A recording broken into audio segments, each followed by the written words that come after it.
E aí, vejam só, né? Isso aqui tem um pouquinho a ver com um tema. Vocês devem ter visto ontem lá, a Câmara do país lá de cima, América, aprovou impeachment. Segue, acho que agora pro Senado, tá tendo aí. Cara, dia 20 o cara sai, o pessoal só tá querendo criar problemas. Hoje é dia 14, faltam 6 dias. Eles não podem esperar 6 dias. Eles têm que gerar essa comoção midiática, que não vai mudar basicamente nada, pessoal.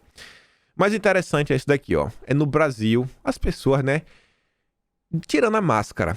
O Constantino tá surpreso, eu nunca estive. Um aqui é a Joyce Hasselman e fala o seguinte, ó. O líder dos republicanos cogita votar a favor do impeachment de Trump. É pouco. O partido precisa mostrar que não aceita o ataque à Constituição. O único caminho é a expulsão do Trump. Trump não é e nunca foi um republicano. O partido de Trump é ele mesmo. Sabe? É a mesma narrativa do PSL, né? O PSL precisa remover os bolsonaristas, porque os bolsonaristas nunca foram do PSL. O partido deles é o bolsonarismo. Realmente são, né? E lá o Arthur, olha só, mamãe falei. Câmara americana aprovou impeachment. Temos que separar a censura que ele sofreu nas redes dos erros que ele cometeu. O impeachment é merecido. Liberais, né? Liberais. E tem tanta gente que não entende até hoje a diferença entre você defender uma economia liberal e você ser um liberal. Você ser um liberal é uma ideologia. Ideologia. Sabe, você que defende uma economia mais livre, com menos regulamentação, menos imposto, cara, você só defende uma economia mais livre com menos imposto, você não é um liberal. Mas ainda tem muita gente na direita que cai no conto, sabe? Nesse conto do liberalismo. Mas tá aí. Os grandes liberais brasileiros. E aí, vejam só também em termos de rede de perseguição. O pessoal foi atrás, né, da Ludmila Lins Grilo. O antagonista estava bem triste, porque no final das contas a corregedora negou o pedido, né, para censurar a juíza. Mas olha a matéria. Para censurar a juíza olavista.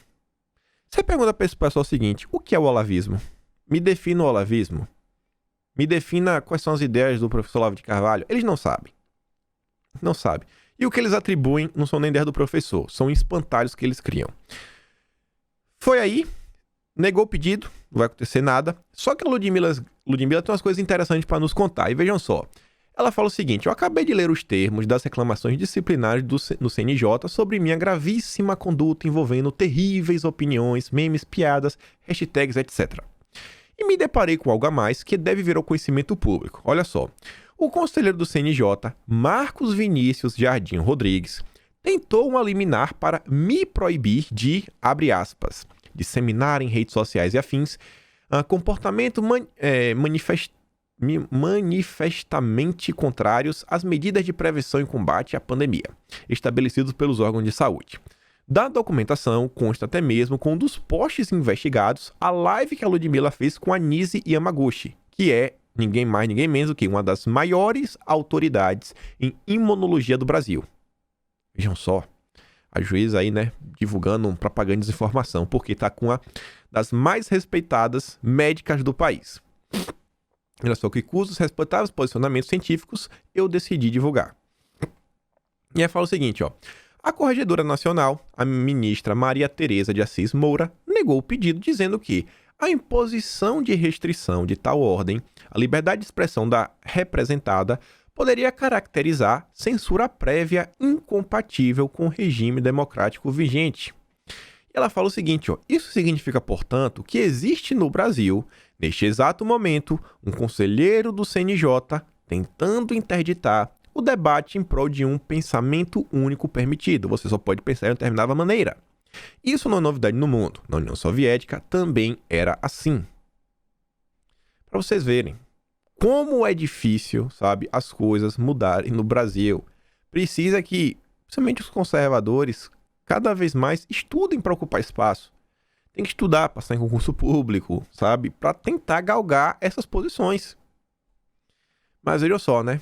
Vejam só, não basta os progressistas, os lavajatistas todo pensam dessa forma, né? Moro, Deltan, Lima, todo esse pessoal aí, Pozobon, toda essa turminha pensa dessa mesma forma.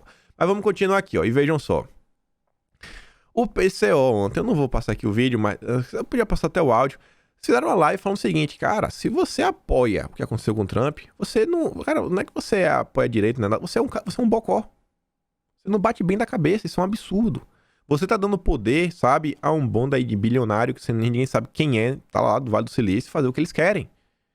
Não precisa ser de esquerda e de direita pra ver que isso aqui tá errado. Eu quero mostrar com isso que o pessoal amou o partido? Não. Que tudo que vem acontecendo, como eu estou mostrando pra vocês, é como se assim, se os extremos estivessem satisfeitos com essa turminha do meio, sabe?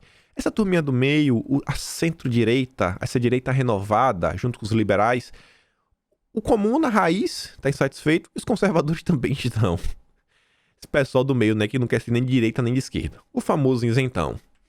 E aí, olha só. A turminha do pensamento único. Falando deles, né, a Ilona Zabó.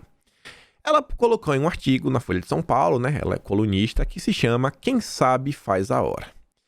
Ela compartilha o Instituto Garapé, né, que é o seu instituto, e fala o seguinte, ó. Em sua coluna na Folha, a presidente do Instituto Garapé, Ilona Zabó, fez um chamado para as elites financeiras e intelectual do país. É preciso atuar em conjunto para evitar que cenas de extremismo se repitam pelo Brasil. E olha só que artigo chinfrim. A essa altura, todos sabemos que qualquer semelhança com os atos no Brasil, pelo fechamento do Congresso e do STF e os irresponsáveis questionamentos sobre a segurança das urnas por Jair Bolsonaro não são meras coincidências. O PSDB também questionou. E aí? Ah não, mas você jantou na casa do Fernando Henrique, né? Dando abracinho no Soros. Teve alguma coisa depois com o Soros? Teve alguma coisa depois? Ou é só dinheiro mesmo? Tem alguma contrapartida? A menos que os líderes moderados do país formem já uma frente unida, a frente ampla, né, para fortalecer nossas instituições democráticas, o Brasil corre risco de um colapso muito mais perigoso do que os dramáticos eventos lá dos Estados Unidos. As condições para um grave retrocesso democrático no país estão criadas. Olha só, um líder que desdenha a democracia, não, é o presidente que mais escuta o povo. Da imprensa independente e da sociedade civil, um grupo de partidários extremistas e armados? Não, a população brasileira é uma das mais desarmadas do mundo, Ilona, por pessoas como você. Isso é mentira. Em números. Mentira.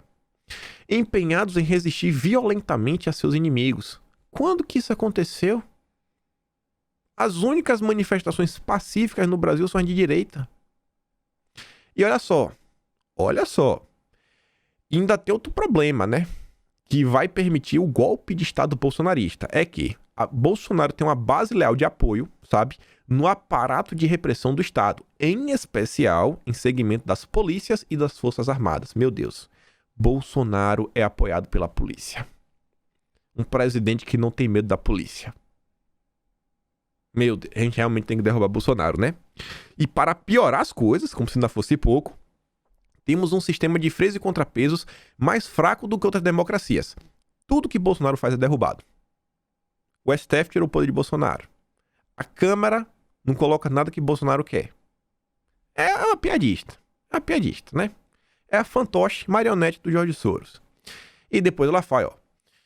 A disputa para a presença da Câmara no Brasil é o fato atual mais consequente para a resistência democrática. É o que eu tô falando para vocês. É a coisa mais importante do Brasil.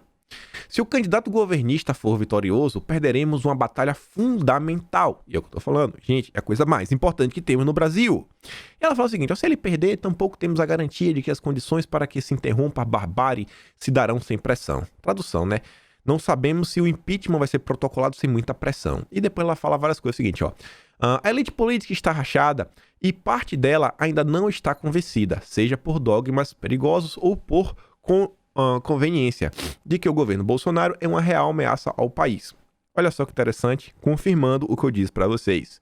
Hoje a gente vem desenhando o cenário onde a política brasileira vem basicamente entre dois grupos.